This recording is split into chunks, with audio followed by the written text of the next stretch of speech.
দেখুন কত সুন্দর ফুলেছে, অসাধারণ কিন্তু দেখতে লাগছে। পাঁপড়গুলো কত সুন্দর খাস্তা হয়েছে দেখুন, আমি আপনাদের একটা ভেঙে দেখাচ্ছি। একদম গুঁড়ো হয়ে যাচ্ছে। নমস্কার বন্ধুরা, আমি মৌসুমি। আমার রান্নাঘর ছোট বৌমার কিচেনে আপনাদের সবাইকে স্বাগত। আজ আমি গ্রাম বাংলার বহু হারিয়ে যাওয়া একটি পাঁপড় রেসিপি, কাঁঠাল পাতার পাঁপড় আপনাদের সঙ্গে শেয়ার করব। তাহলে চলুন বন্ধুরা, দেরি না করে রান্নাটা শুরু করি। পাঁপড় তৈরি করার জন্য প্রথমে কিছু গোটা জিরে আর শুকনো লঙ্কা নিয়েছি। শিলপাটায় এগুলোকে একটু কুটে নেব। পাটায় গোটা জিরে আর শুকনো লঙ্কাগুলো নিয়ে নিচ্ছি। এগুলোকে এবার একটু কুটে নেব, বাটবো না, এইভাবে একটু কুটে নেব।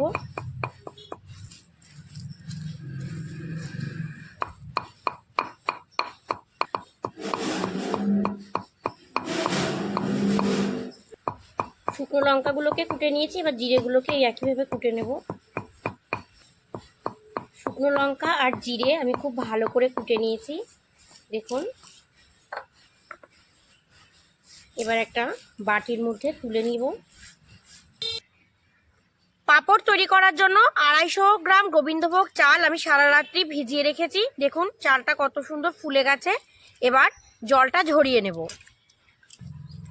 চালের জলটা খুব ভালো করে আমি ঝরিয়ে নিয়েছি। এবার একটা মিক্সিং জার নিয়ে নিয়েছি, এর মধ্যে জল ঝরানো চালটা দিয়ে দেব।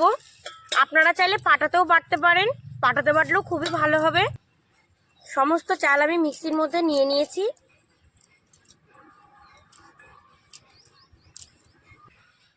এবার চালের মধ্যে দিয়ে দেব পরিমাণ মতো জল, খুব বেশিও না খুব কমও না, যাতে খুব সুন্দর একটা পেস্ট তৈরি হয়। এবার ঢাকা দিয়ে এটাকে ভালো করে বেটে নেব। খুব ভালো করে বেটে নিয়েছি, দেখুন কত সুন্দর হয়েছে পেস্টটা। এবার একটা বড় বাটির মধ্যে এই চাল বাটাটা আমি ঢেলে নেব। এই বড় বাটিটার মধ্যে আমি এবার চাল বাটাটা পুরোটা ঢেলে নেব। ঢেলে নিয়েছি। এবার এর মধ্যে আমি কিছু মশলা মিশিয়ে নেব। প্রথমে দিয়ে দিচ্ছি স্বাদ মতো কিছুটা লবণ। খুব বেশি দেবো না, আবার খুব কমও না। খুব বেশি দিলে পাঁপড়টা শুকিয়ে গেলে তখন ভালো লাগবে না। আর কিছু ধনেপাতা আমি খুব ছোট ছোট টুকরো করে কেটে নিয়েছি, সেগুলোকে দিয়ে দিচ্ছি। আর দিয়ে দিচ্ছি জিরে আর শুকনো লঙ্কা, যেটা আমি শিলনোড়ায় কুটে নিয়েছি সেই মশলাটা। এটা দিলে কিন্তু খেতে খুবই ভালো লাগবে। আপনারা অবশ্যই যখন পাঁপড়টা বাড়িতে তৈরি করবেন দেবেন, দেখবেন খুবই ভালো লাগবে খেতে। এবার সব কিছু একটু ভালো করে মিশিয়ে নেব। মেশানো হয়ে গেছে। এবার এই মিশ্রণটাকে আমি এই দুটো বাটির মধ্যে অল্প অল্প করে ঢেলে নেব।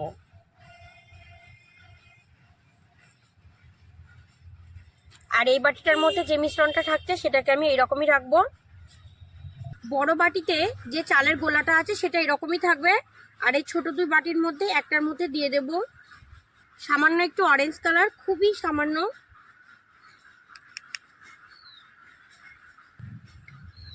আর একটার মধ্যে দিয়ে দেব সামান্য একটু সবুজ কালার। এবার চামচের সাহায্যে আমি অরেঞ্জ কালারটাকে ভালো করে একটু গুলে নেব।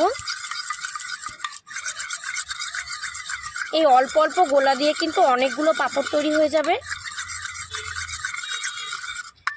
গোলা হয়ে গেছে। এবার চামচটাকে আবার ধুয়ে নেব।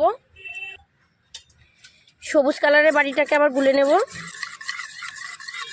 খুব অল্প একটু কালার দিতে হবে।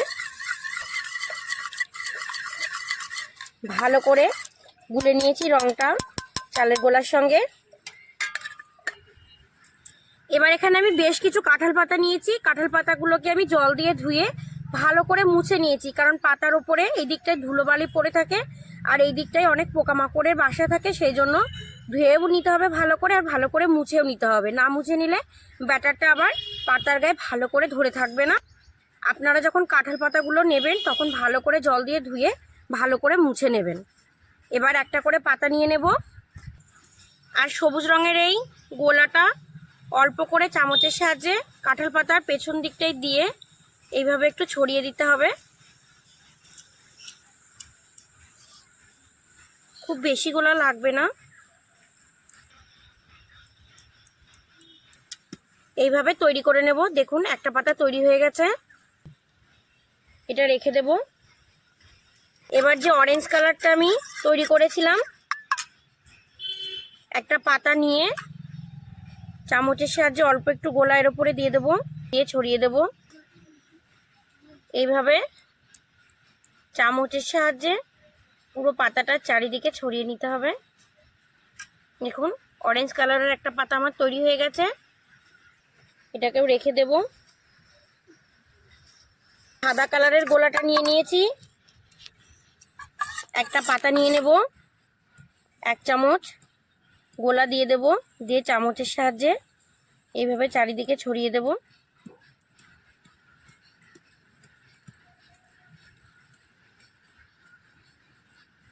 একইভাবে আমি সাদা পাতাটাকেও দেখুন তৈরি করে নিয়েছি, এই পাতাটাকেও রেখে দেব। এইভাবে আমি সব কাঁঠাল পাতার পাঁপড়গুলোকে তৈরি করে নেব।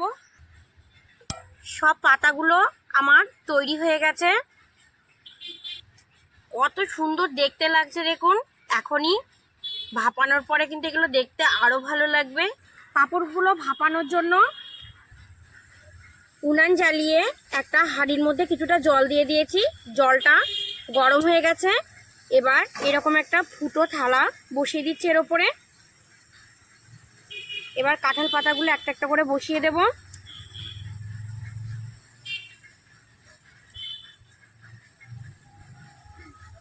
আমার কাছে খুব বড় জায়গা নেই, আপনারা যদি পারেন একটু বড় জায়গার মধ্যে করবেন, তাহলে অনেকগুলো পাতা একসঙ্গে দেওয়া হয়ে যাবে, কাজটা তাড়াতাড়ি হয়ে যাবে। আমার এখানে 4টে পাতা ধরেছে। এবার ঢাকা দিয়ে এগুলোকে ভাপিয়ে নেব।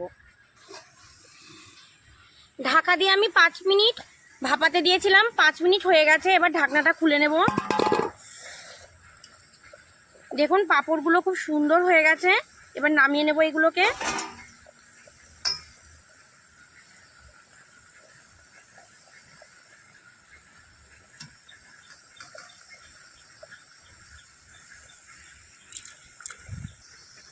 কত সুন্দর হয়েছে দেখুন। বাকি যেগুলোকে তৈরি করে রেখেছিলাম সেগুলোকে আবার ভাপাতে দিয়ে দেব। 5 মিনিট রাখলেই হয়ে যাবে। আবারও 4টে পাতা দিয়ে দিয়েছি,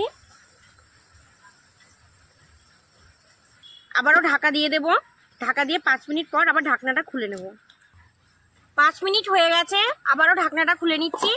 দেখুন পাঁপড়গুলো পুরো ভাপানো হয়ে গেছে। এগুলোকে আবার নামিয়ে নেব। এই থালাটার মধ্যে আমি নামিয়ে নিচ্ছি। ঠান্ডা হওয়ার পরে কিন্তু পাতা থেকে এই পাঁপড়গুলো একা একা ছেড়ে যাবে। এখনই দেখুন কত সুন্দর ছেড়ে যাচ্ছে।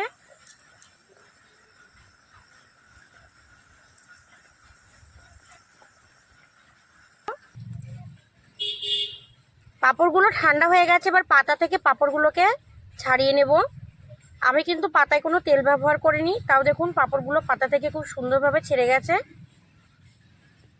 এই থালাটার উপরে এইভাবে একটা একটা করে পাঁপড় আমি রেখে দেব। কত সুন্দর দেখতে লাগছে দেখুন, একদম পুরো কাঁঠাল পাতার মতোই লাগছে। তোলার সময় কিন্তু একটু খুব হালকাভাবে তুলতে হবে, নাহলে ছিঁড়ে যেতে পারে। দেখুন ভাজার পরে যে কত সুন্দর লাগবে, আরও দেখতে অসাধারণ লাগছে। এরকম একটা কাঁঠাল পাতার পাঁপড় বাড়ির বাচ্চারা পেলে কিন্তু খুবই খুশি হয়ে যাবে, সঙ্গে বড়রাও।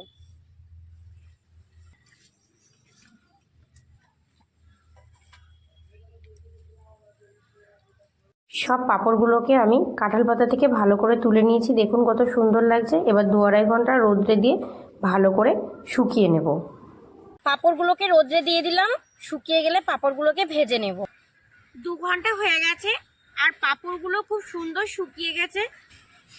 কাঁচা পাঁপড়গুলোর ওপরে দেখুন যে মশলাগুলো দিয়েছি আমি, ধনেপাতা কুচি, শুকনো লঙ্কা কোটা, জিরে কোটা, কত সুন্দর দেখতে লাগছে সেগুলো।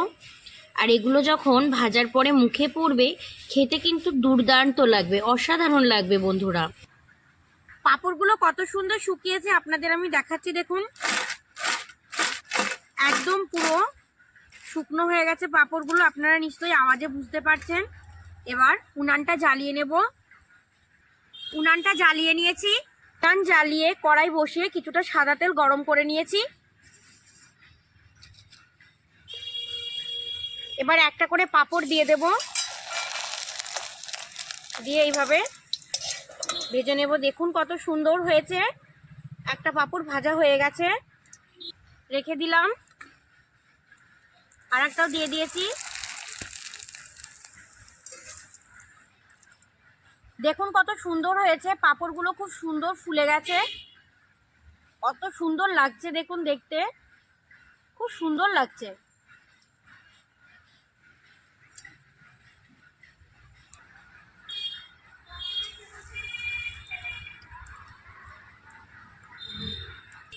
দেখুন কত সুন্দর ফুলেছে, অসাধারণ কিন্তু দেখতে লাগছে, একদম খাস্তা মুচমুচে হয়েছে পাঁপড়গুলো।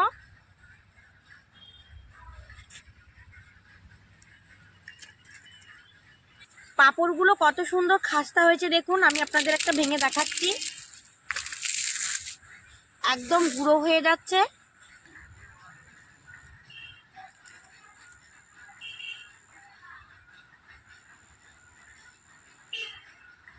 আপনারা অবশ্যই বাড়িতে এইভাবে একবার কাঁঠাল পাতার পাঁপড় তৈরি করে খাবেন, দেখবেন খুবই ভালো লাগবে। আর ছোটরা যদি এইরকম একটা মুচমুচে কাঁঠাল পাতার পাঁপড় পায়, এরকম কাঁঠাল পাতার মতো দেখতে, ওরা খুবই খুশি হয়ে যাবে, আরও একটা খেতে চাইবে। যদি ভিডিওটা আপনাদের ভালো লাগে অবশ্যই লাইক কমেন্ট শেয়ার করবেন আর সাবস্ক্রাইব করে আমার পাশে থাকার অনুরোধ রইল। ভালো থাকবেন সবাই, সুস্থ থাকবেন সবাই, টাটা।